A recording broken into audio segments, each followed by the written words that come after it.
Paul says that we need to put to death, therefore, what is earthly in you: sexual immorality, impurity, passion, evil desire, and covetousness, which is idolatry.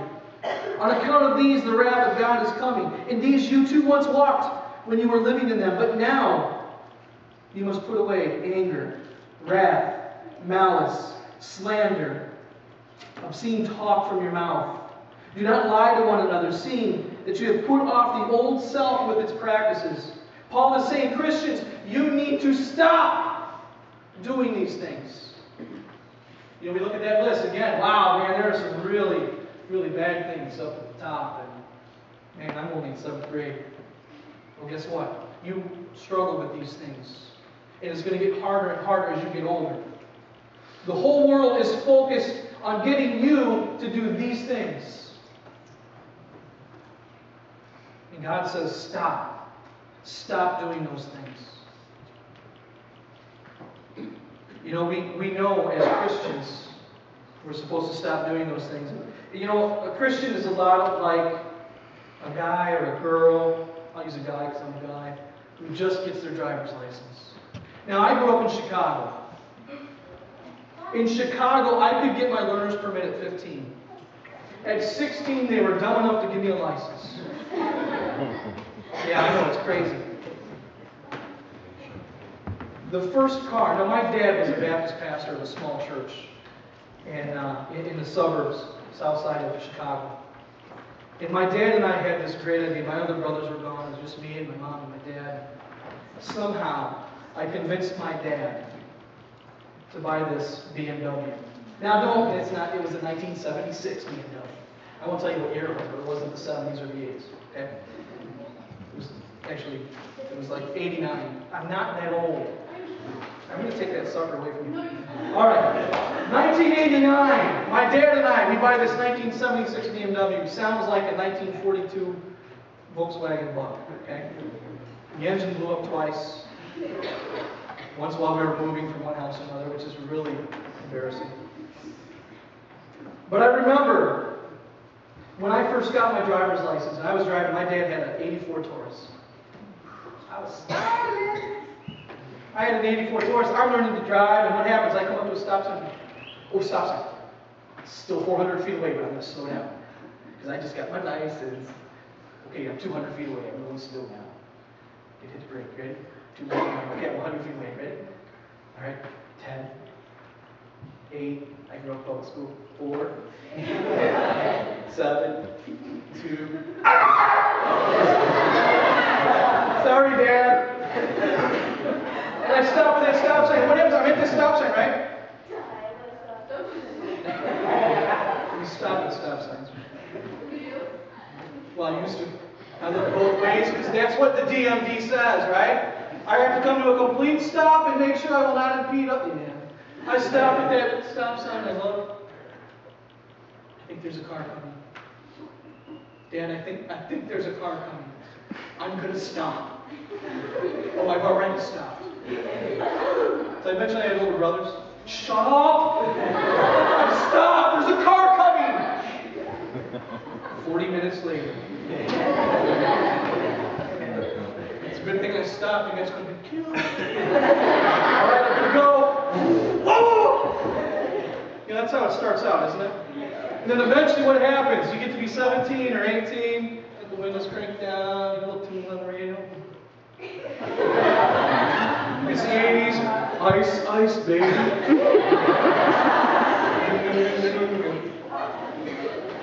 Yes, I listened to Vanilla Ice. I'm sorry. I confess that. But what happens? We go to that stop sign and we go, oh yeah, stop sign.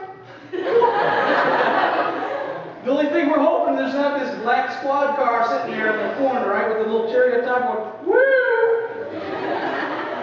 You know, our Christian life is like that, isn't it? When we first get saved, what happens? Oh, I love God. I'm going to be perfect. God says, don't lie. I'm not going to lie. Boy, that dress makes you look fat. I didn't lie. There's another verse that talks about speaking the truth. Well, we won't go there tonight. But then eventually what happens? You start to become so comfortable in your Christian life Then all of a sudden, that little lie is not such a big thing. Oh yeah, I stopped at the stop sign. Honest, Dad. The guy pulled out in front of me, I don't know. And then all of a sudden, we're lying about bigger things. We're cheating on tests. And it doesn't hurt us anymore. It doesn't, nail us into conscience. It doesn't have an impact on us. Our Christian life is a lot like that because we get so comfortable, we know God's going to forgive us, that we start to sin. And maybe it's just one drink. Maybe it's just one picture. Maybe it's just one time. And all of a sudden, we get caught in one of these things and we're embarrassed. And we know God's disappointed in us. And we think, how did I get from here all the way into this sin? One step at a time. God says, stop. Stop doing these things. And that's what we as Christians need to do.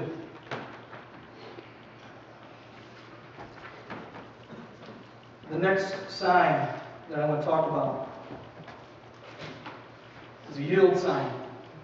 And of course, because I'm a nerd, I went to the DMV.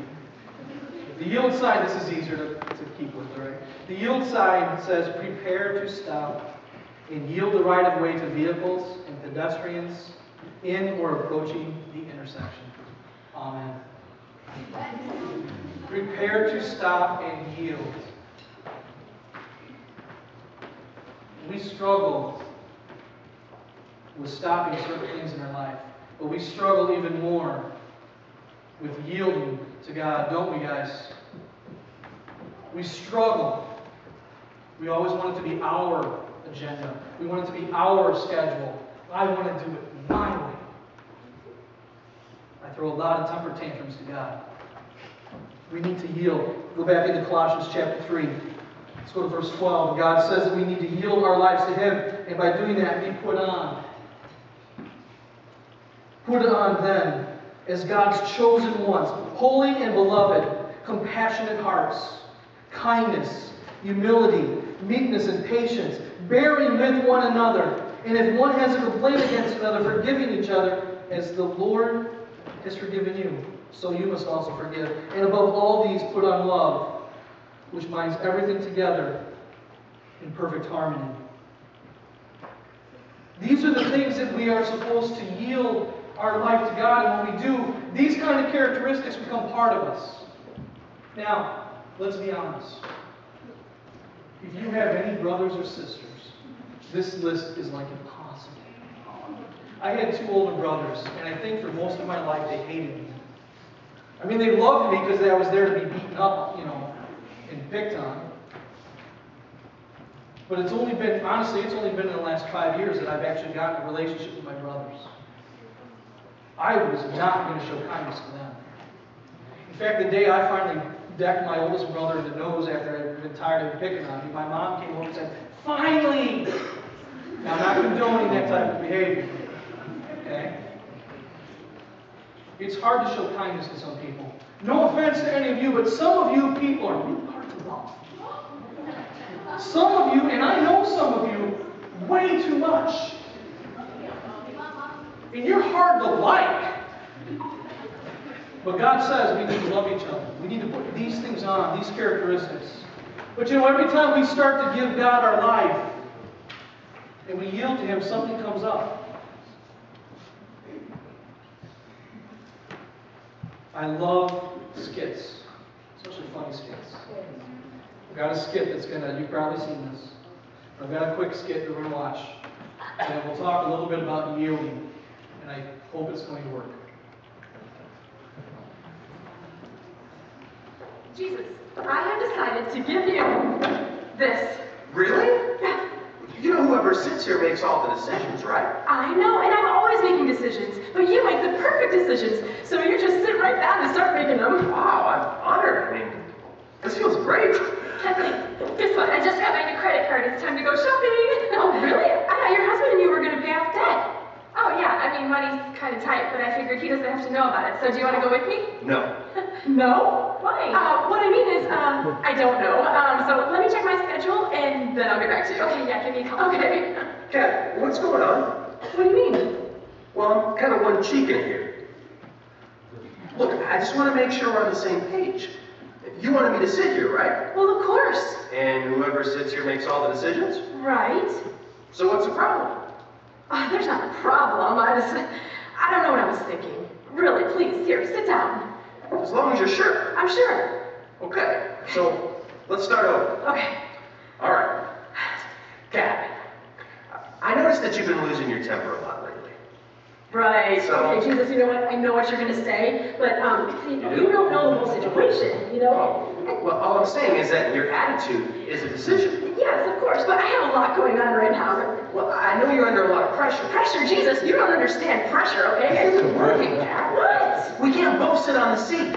It's either me or it's you. Okay, I know. You know, I didn't think it was going to be this hard, but here, just take it. No, I'm not going to take it. You have to give it to me. Okay, here. Kathleen, make a choice. I can't. You just did.